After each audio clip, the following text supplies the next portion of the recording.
سیلاب متاثرین ہیں ان کی مدد کرنا، ان کی مدد کو پہنچنا، اس بارے میں شریعت ہمیں کیا احکامات دیتی ہے، اس کے بارے میں ذرا بتا دیجیے۔ ہمارے نبی محمد الرسول اللہ صلی اللہ علیہ وسلم نبوت سے پہلے بھی یہ لوگوں کے جو اوپر مصائب آتے تھے، مشکلات آتی تھی، آفات آتی تھی، ان میں محمد الرسول اللہ صلی اللہ علیہ وسلم ان کے ساتھ کھڑے ہو جاتے تھے۔ بے شک جب پہلی وحی نازل ہوئی نا تو رسول اللہ صلی اللہ علیہ وسلم پریشان ہو گئے، تو ہماری ماں خدیجہ الکبریٰ رضی اللہ عنہ کو آ کر کہا مجھے اپنی جان کا خطرہ ہے، تو انہوں نے بڑے کمال لفظ کہے، صحیح بخاری میں امام بخاری نے نقل کیے ہیں۔ انہوں نے کہا انک تحمل الکلہ وتنصر المظلوم وتقری الضعیف وتعین علی نوائب الحق۔ یہ جو تعین علی نوائب الحق ہے نا، اس کا مطلب ہے آپ جب لوگوں پر کوئی اللہ کی طرف سے آفت آ جائے، کوئی مصیبت میں مبتلا ہو جائے، تو آپ تو ان کی مدد کرتے ہیں۔ یہ امام الانبیاء محمد الرسول اللہ صلی اللہ علیہ وسلم نبوت ملنے سے پہلے بھی اس عظیم الشان عمل کے اندر بڑھ چڑھ کر حصہ لیتے تھے، اور پھر اسلام میں تو اس کی بڑی تاکید کی گئی ہے۔ ایک بندے کا اللہ کی طرف سے آنے والے سیلاب کی وجہ سے، زلزلے کی وجہ سے اس کا گھر تباہ ہو گیا، اس کا کاروبار تباہ ہو گیا، اب اس کے پاس کھانے پینے کے لیے، سر چھپانے کے لیے کچھ نہیں ہے،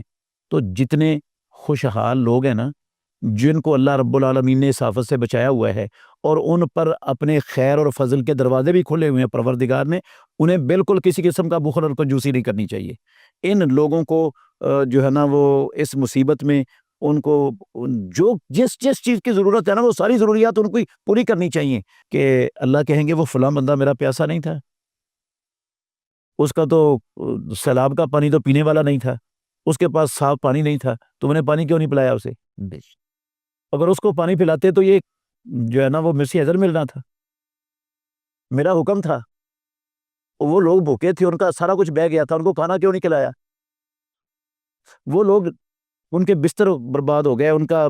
کپڑے ان کے ختم ہو گئے، آپ نے ان کو کپڑے بستر کیوں نہیں دیے؟ تو یہ مصیبت میں مسلمانوں کو رسول مکرم صلی اللہ علیہ وسلم کا فرمان ہے، بندہ جب تک اپنے مسلمان بھائی کی مدد میں ہوتا ہے، اللہ رب العالمین اس کی مدد میں رہتا ہے۔ بے شک واللہ فی عون العبد ما کان العبد فی عون اخیہ، اور رسول اللہ صلی اللہ علیہ وسلم نے یہ بھی فرمایا ہے کہ مسلمان کے لیے، مومن کے لیے وہ ایک جسم کی مانند ہے، کل جسد الواحد۔ بے شک